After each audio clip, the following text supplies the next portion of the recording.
Next up, we have Chris Donaldson. He's the Chief Executive Officer and Executive Chairman of Valkea Resources. Valkea Resources is a newly formed exploration company focused on battery and precious metal projects across Canada's most prospective regions. Please welcome Chris Donaldson.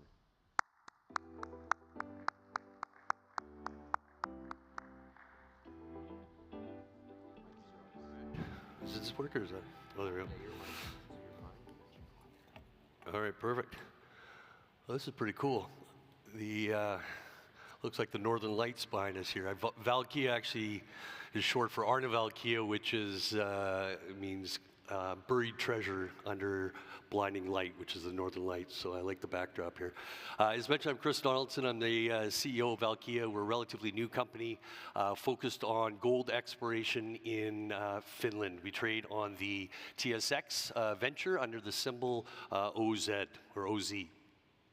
I will be making some forward-looking statements, so if you are going to make an investment, please read this before you do so. Okay, so what do we have? In September, last September, we completed a purchase of 5 properties that we own 100%. They're exploration properties. We're right in the heart of activity in the Central Lapland of Finland. That's a greenstone belt, and it's an area that is becoming globally significant for gold production and exploration. It's anchored by a mine called the Kittilä mine, which is Europe's largest gold producer, and it's owned by Agnico Eagle, and we are adjacent to that mine. Our main project is one called Paana, P-A-A-N-A, and we have a discovery on that. We had a quasi-discovery when we obtained the project, and we just did a program, completed that in March, and proved that out. We are embarking on a new exploration program this summer and have some walk-up targets that I'll get in today.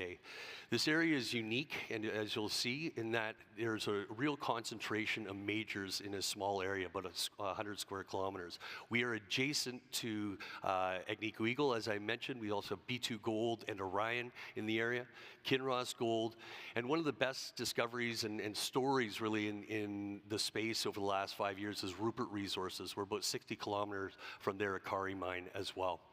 We also have 2 joint ventures.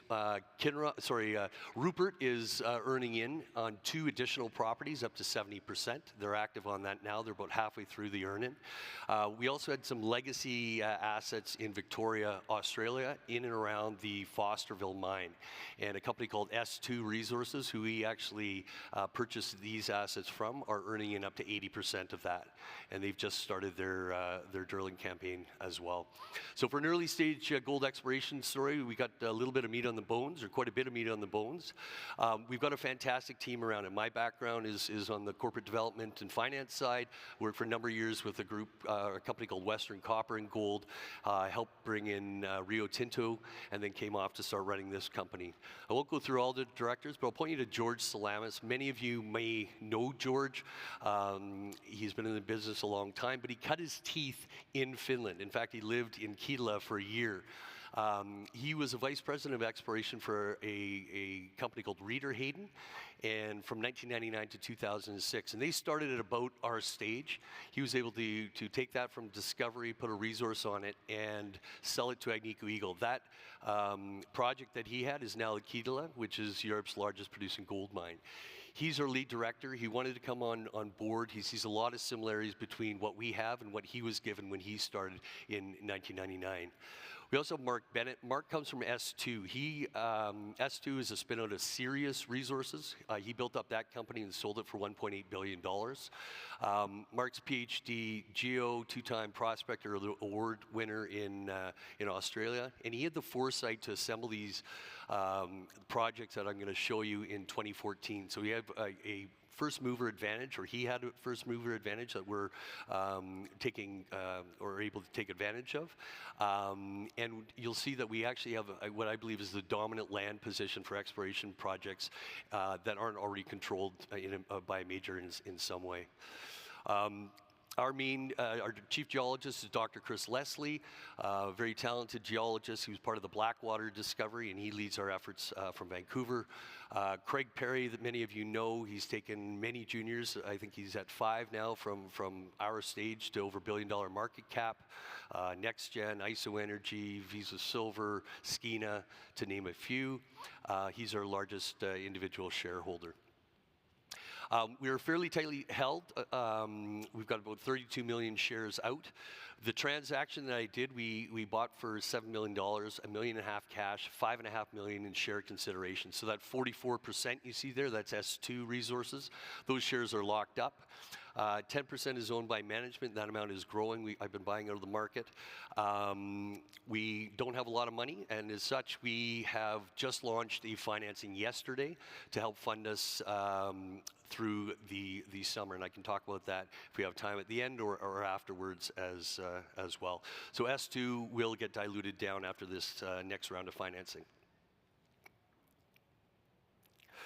So what we're looking at here is about 100 square kilometers in the Lapland. You see the postage stamp in the bottom left. This is north. This is Arctic Circle or above. Everything you see in red is what we own. You see the whole area is anchored by that Kittilä mine, which is 9 million ounces at 4 grams. Our main project is Paana, and as you can see, we've had some good hits, 7 meters at 12 grams, 20 meters at 4 grams. So we've got a good discovery. We've got something excellent to work from. The other companies in the area, baby blue is all Agnico. In gold, you have Kinross Gold, which is an exploration property right next to us. Just south of us in kind of the salmon color, that's B2 Gold and their JV with Orion Resources. And then, of course, Rupert in the bottom right there, and their Ikari deposit, which they've got about 4 million ounces at 2 grams, and they're well on the way to starting to build that out. It will be a mine one day. One thing to know about this area is it's all covered by till. So there's an extra step in exploration. You'll do your geophysics and soil sampling, then you do base of till or bot drilling into the bedrock. If you see the pathfinders there, then you'll go deeper and do the diamond drilling. So on Paana, we've only had about 15,000 meters of drilling. Only a third of that is at any kind of depth, but we've already had 300-gram meter hits, so it's been very effective when we are able to drill. Companies are focused on these shear zones. Rupert and B2 are focused on the Circus shear. We're focused on these north-south trending shears, the Musta shear, which comes up through Paana, and the Kittilä shear, which goes through our Palvinen project up through Kittilä and our Rover project as well. The big takeaway here, what attracted us corporately to the area, was just that concentration of majors and how few juniors are actually operating in the area. And of course, the other thing is just the mineral endowment that is there. These greenstone belts around the world tend to house many multi-million ounce deposits. All the guys in the area use the tagline, this is like the Abitibi 100 years ago. It has only been explored in earnest for the last 35 years or so, and really with any real gusto in the last 10 years. So we expect that distribution of deposits to increase as we move forward. We like Finland for a lot of reasons. The area that we're in is fairly remote. It's active with logging, so there's road access right up to site. There's 5G on site, but you don't have a lot of neighbors, and you're not so remote that you need to have a remote camp. It's not helicopter supported. All the infrastructure is there. Of course, the mine, Agnico's mine, is 14 kilometers away. I'll talk a little bit about the Paana project, which is our flagship. As you can see there, all the base of till drilling in baby blue. There's been about 2,000 holes poked in that. And it's divided into two target zones, Valkea West and Valkea East. Our focus has been on the west side, which is a 1.3 kilometer anomalous anomaly that's there. The east anomaly is actually 3 kilometers. As you can see from the bottom, most of the work has been done on the west side. That's where we focused on our last campaign and where we'll focus primarily on our summer program as well. One thing George Salamis wanted me to do is take those base of till results that we have, and also take the ones that he had at Kittilä when he started in '99. And a couple of takeaways. One, we have very similar grades, and the potential for scale is there. The other takeaway is that it appears that that till, there's not a lot of transport to it. And that's evidenced by when we underlay the current pits from the Kittilä mine, it seems to be that the mineralization is relatively in situ. So what you're seeing if you see it, mineralization in the soils and base of tills, chances are it's right underneath as well. So if we're looking at the west target here, I'm going to eventually show you that long section A to A prime. And what you notice is that this area, Kittilä started open pit and then went underground. Rupert is proposing the same. So you got a potential bulk tonnage situation. So you see long sections of lower grade punctuated by these high grade plunges that are there. For example, 65 meters at 1.5 grams, punctuated by 4 meters at 18 grams. And you see the rest of the results that are there. So we potentially have the same situation.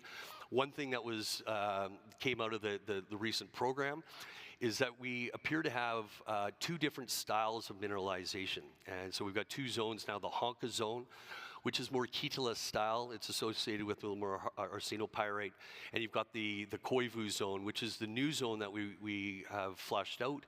And it appears to be more Ikari style and associated with just more pyrite. The benefit to that, it seems to hold together a little better, a little more continuous, and should be easier for us to quantify as we move forward.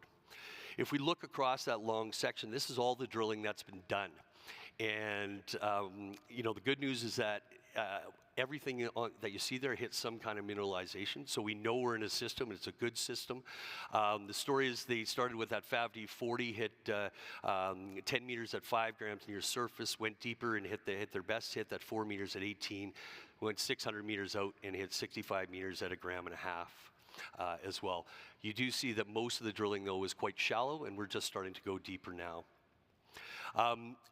That Koivu zone that you see there, we have some logical targets. That one in the middle was the initial drill hole. We went above and below that.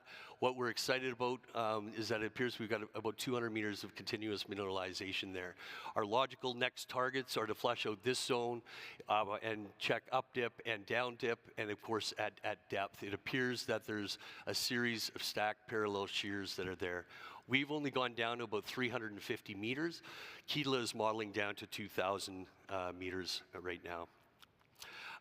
And so, yes, our planned program is to focus in on that Koivu zone initially, and then to check the extents of it as well.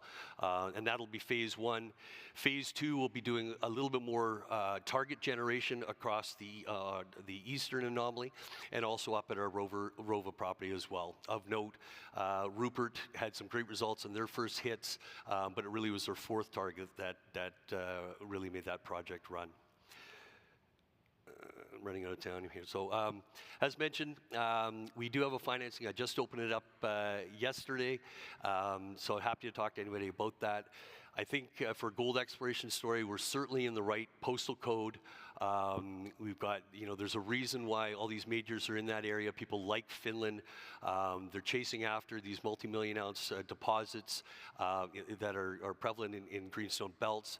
And we certainly have a good discovery, and we'll be able to flesh that out this summer. So thanks for your time, guys. And thank you for the conference organizers for having us. Take care.